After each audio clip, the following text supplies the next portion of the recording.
Hi everyone, welcome to my channel. Here we usually talk about mental health, self love, self worth, happiness, boundaries, needs, wants, communicating them, doing the hard conversations with ourselves, asking us difficult questions. We do all of these in our channel. So if you are interested in any of these things, you can check out my other videos. So, yesterday we were reading about our needs and how knowing our needs is a superpower, and how not knowing our needs can get us into sadness, anger, frustration. So, today we are going to talk about another part which is very essential for all of us: self love and healthy thinking. How our thinking and thought process helps us what we attract in our life, what we tolerate in our life, what we do not tolerate in our life, what we walk away from, what we choose to continue with. So,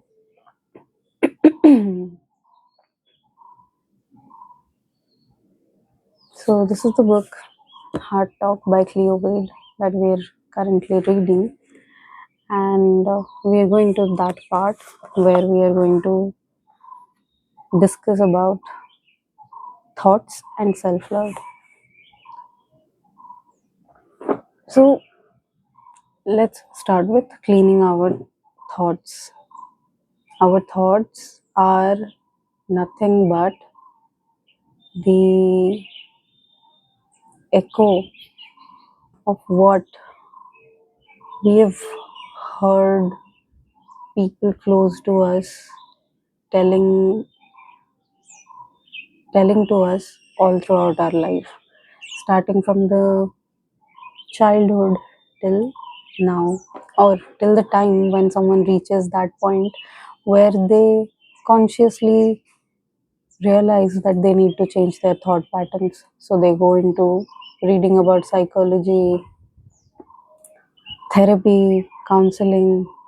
So until then, the thoughts that are there inside us, that comes from the conditioning of all these years, conditioning of our caretakers, our parents, our siblings, our close relatives, our friends, all these people who are there around us. And many a times it has been seen and it has been felt as well by, like, most of you would relate to this, that these thought patterns are not quite good for us. They are not very empowering to us. And when we realize that and when we try to change that, it brings a very, very new beginning in our lives, a new morning, and good things like the sunshine, it starts entering into our lives. So let's get into reading mode. So here Cleo says, clean out your thoughts. They have the power to cover your entire life in dirt. Clean out your thoughts. We need to clean out our thoughts, because if we do not, then those thoughts have the power to cover our lives in dirt, dust.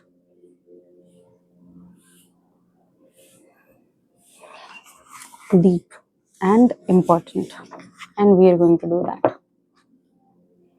Healthy thinking is when we choose to guide our thoughts in a way that benefits our best self. Every thought, especially our repetitive thoughts, manifests itself in our lives. For example, if we are stuck in a cycle of thought like I'm not good enough, we will start to see the outside world affirm to that thought. People get that energy from, see, what we think, that we speak, and from what we speak, people get the vibe from that, those words, our speech, that what is our thought pattern, and subconsciously it makes them see us in that way only. Sometimes people do see us from a light of negativity from their own, but sometimes it's just a reflection of our own energy. So they mirror us.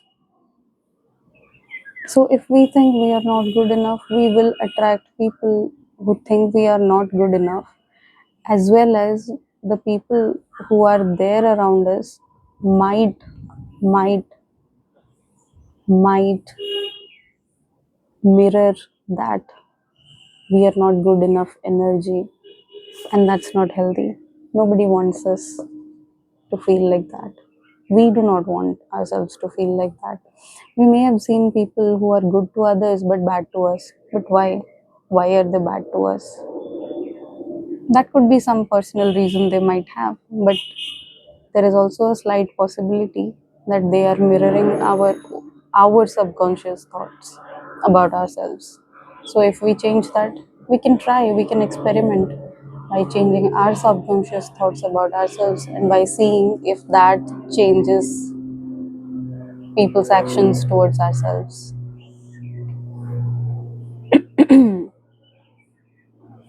So, for example, if we are thought we if we are stuck in a cycle of I'm not good enough, we will start to see the outside world affirm to that thought. We may also find our behavior begin to affirm that thought when we isolate ourselves from people in our lives who love us and know that we are good enough.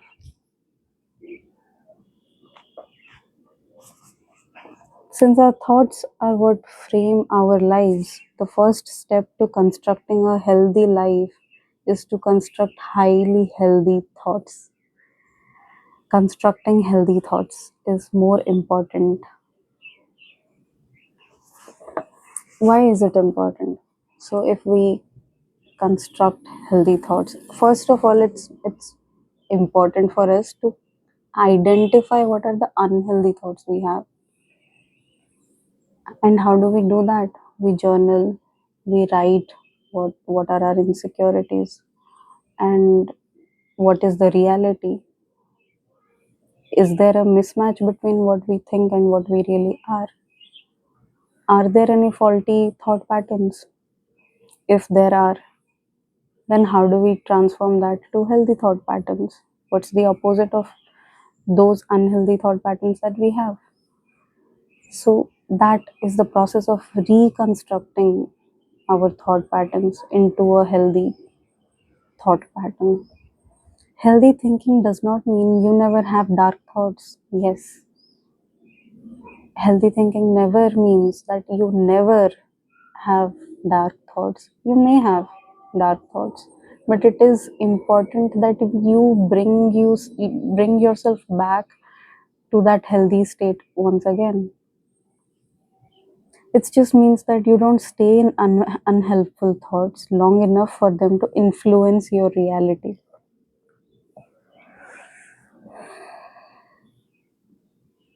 Healthy thinking does not mean you never have dark thoughts. It just means that you don't stay in unhelpful thoughts long enough for them to influence your reality. For them to influence your reality.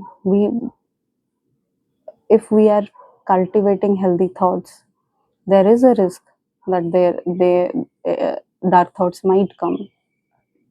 We should be equipped with how to deal with the dark thoughts, right? What's the equipment? That we recognize that currently we are getting into a zone of dark thoughts. and not stare not stay there long enough, otherwise it will affect our reality. I love this line. I love this sentence. This is so helpful. I think I'll underline this. I might write it down somewhere in my journals. It will really help me. I'll read that once again. Healthy thinking does not mean you never have dark thoughts. It just means that you don't stay in unhelpful thoughts long enough for them to influence your reality.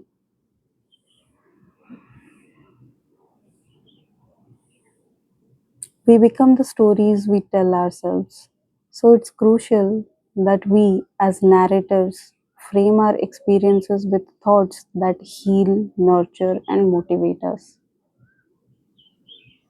We are more in charge of our thoughts than we think. Keep your inner world loving and helpful. Keep your inner world loving and hopeful, and your outside world will begin to reflect exactly that. I'll read this again. Keep your inner world loving and hopeful that good things will happen to us, that we are good people, that we have enough, we have things in abundance, we have qualities in abundance, we have opportunities in abundance,